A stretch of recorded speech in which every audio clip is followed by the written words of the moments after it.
Okay, so when we solve an equation or solve a system using our substitution method, remember we're going to put one variable into the other equation.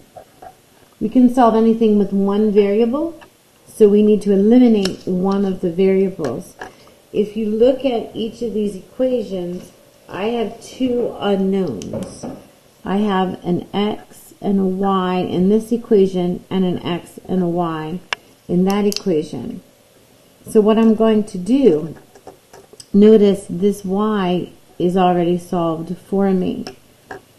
So that's perfect, because what I can do is I can write this equation 2x plus, and instead of writing y, I can write in what y is equal to.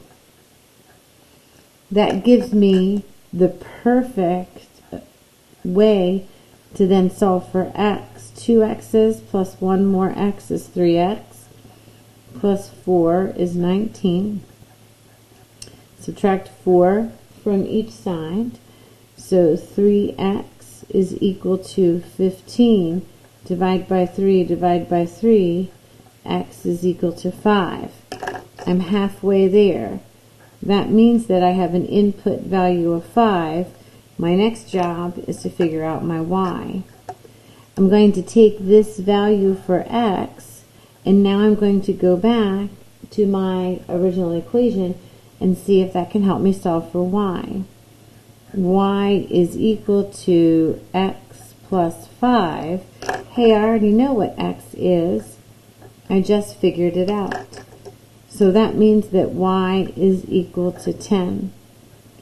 So at this xy ordered pair, these two equations intersect. That's a point that they both share. All right, so what we're looking for in each problem is, do I have one variable already solved for? That's perfect. So here, I'm going to plug in what I know x is equal to into the second equation. This equation tells me x is equal to 2y. 2y's plus 4y's make 6y's. When I divide by my coefficient, my y is equal to 5. Now what I'm going to do is take that answer y and come up here, because my x is equal to 2 times whatever I just solved for and got an answer for y, which means x is equal to 10. Therefore, my solution, remember you always write your solution as an xy ordered pair. At the point over 10 up 5, these two equations crisscross. All right, let's keep going. Here, 2x is equal to 8, and x plus y is equal to 2. You don't have one variable easily solved for, or right away, but I can right away say, if 2x is equal to 8, that must mean that x is equal to 4. So what I'm going to do is recognize that that value plus y is equal to 2, and I'm going to use this here to plug in for what I just solved for. So this x here, I already know is equal to 4, and I can plug that in. When I subtract 4 from each side to isolate my y, I'll say that y is equal to -2. Guess what? This one's quick. I'm done. I have my x, I have my y. Therefore, the ordered pair that they share is 4, -2. All right. Here, x minus 2y is equal to -25. 3x minus y is equal to 0. I think what I'll do here, I could either add 2y to each side here, or I could add y here to solve.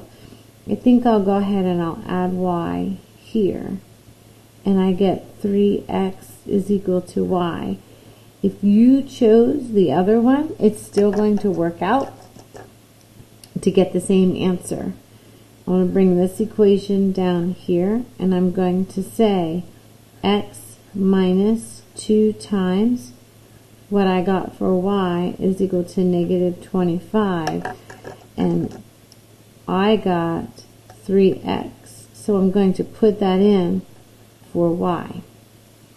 So when I go to solve, I have x minus 2 times 3 is 6x is equal to negative 25.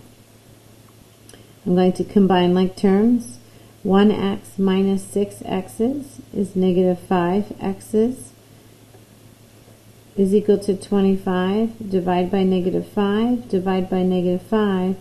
1x is equal to positive 5.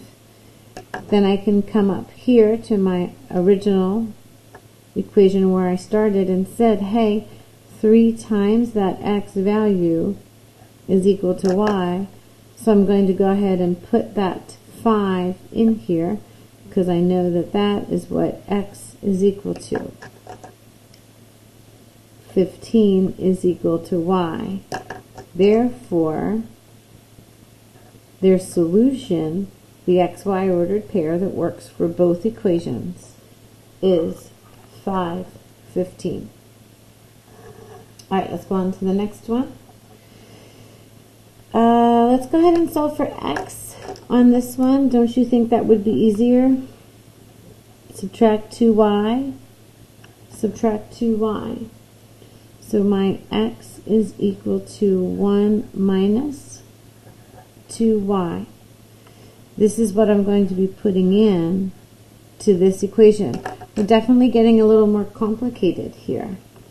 So 5, and instead of writing x in my equation, I'm going to leave room for what I know x is equal to. 1 minus 2y. This whole expression comes in. Notice I use parentheses every time because that helps me keep track of whether I need to use the distributive property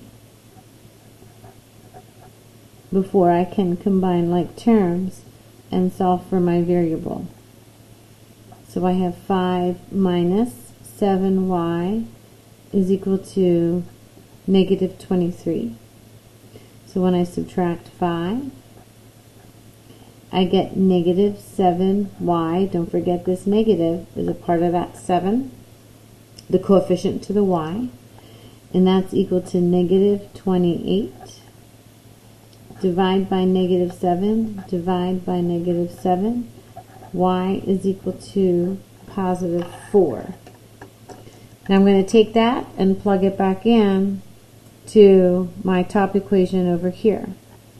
So I'm going to bring this over here, and I can say my x is equal to 1 minus 2 times what I got for y.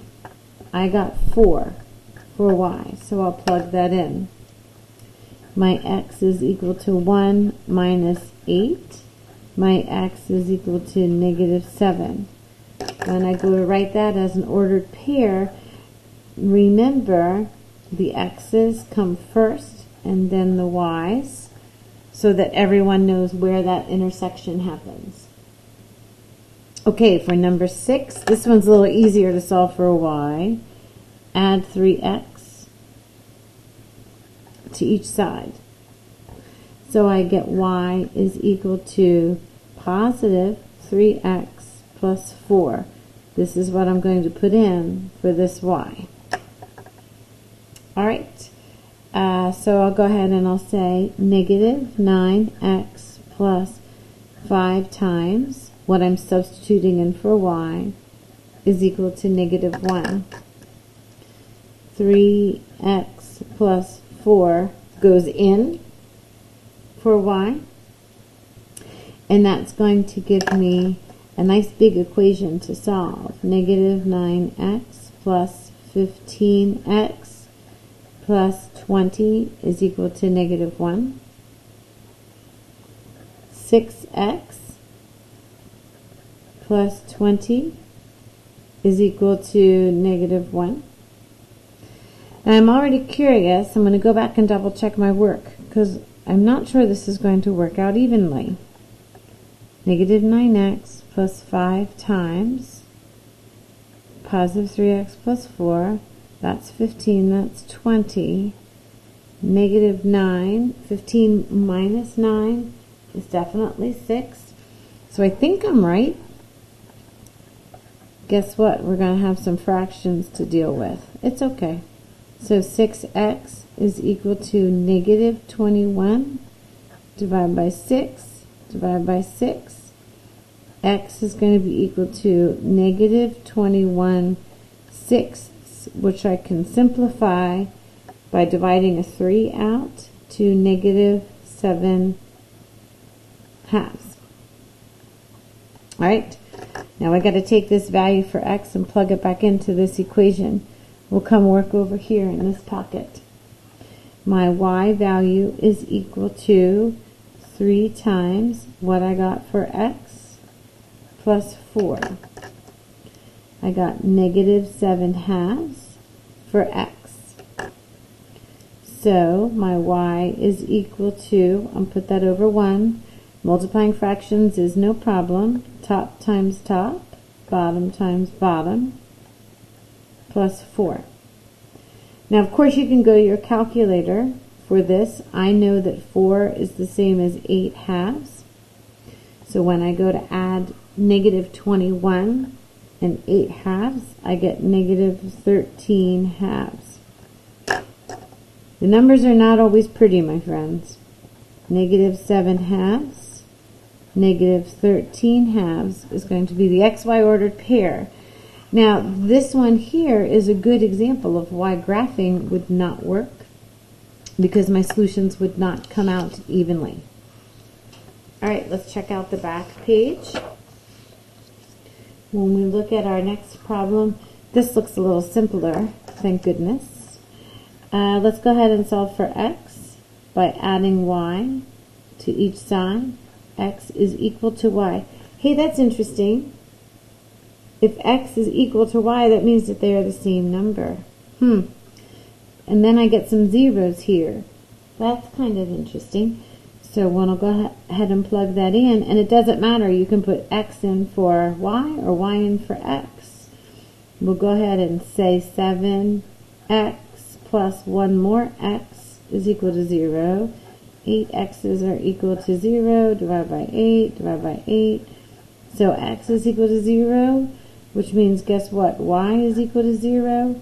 So my ordered pair, both of these lines go through the origin. They have a solution of 0, 0. That was a quick one. All right, let's solve for y by subtracting 7x. Subtracting 7x. Y is equal to minus 7x minus 2. So we'll go ahead and we'll put this in for our y. Now this is going to be a little bit more complicated, so pay attention to this one. Here's my x minus 2 times my value for y is equal to 9. My value for y was negative 7x minus 2. Be careful of this distributive property. We have this negative that's going to go to everything. So we have x, and then we have negative 2 times negative 7x gives me positive 14x. Negative times a negative is going to be a positive. This negative 2 times this negative 2 is going to give me positive 4 is equal to 9. So 15 x's plus 4 is equal to 9. Subtract 4 from each side. 15 x's is equal to 5. Divide by 15. X is equal to 1/3. Alright, so we have y is equal to negative 7 times what I got for x minus 2. Again, it's not always going to be pretty. When I put my 1/3 in, my y is equal to negative 7/3 minus 2. And again, you can go ahead and use your calculator to do this. I know 2 is the same as 6/3. So when I say y is equal to -7 minus 6/3, it's going to be -13/3. So therefore my solution is 1/3 minus 13/3. Okay, look at this system of equations. What is the value of x to this solution? Alright, so if I'm looking for just, and this is an interesting question because all I want is x, so let's go ahead and solve for that first. We'll put this in for y. So 2x plus what I have for y is equal to -1. This x minus 7 goes in for that y. So that makes 3x. Remember, there's no multiplication here, so all I'm doing is making sure that I add 2x plus 3x minus 7 is equal to -1. Add 7 to each side. So 3x is equal to 6. Divide by 3, divide by 3. X is equal to 2. There we go. Okay, so a little bit of a graphing review. We're going to stop the video, you graph, and come back and see if we match. Okay, how did you do? So when I graphed this one, all I did was add 2x to each side, and I was able to down 4, a slope of +2. This one was already solved for me, so an intercept of 1 and a slope of -2. Now as a reminder, this is the ordered pair that works for both. So I should be able to plug in my x and my y and get a true number sentence. That way I know I found my solution. I have to be able to plug in my y and my x to both equations, and this is a good way to test to see if I got the right answer. So I know that this is the correct answer because I was able to check by substituting and simplifying. All right, good job.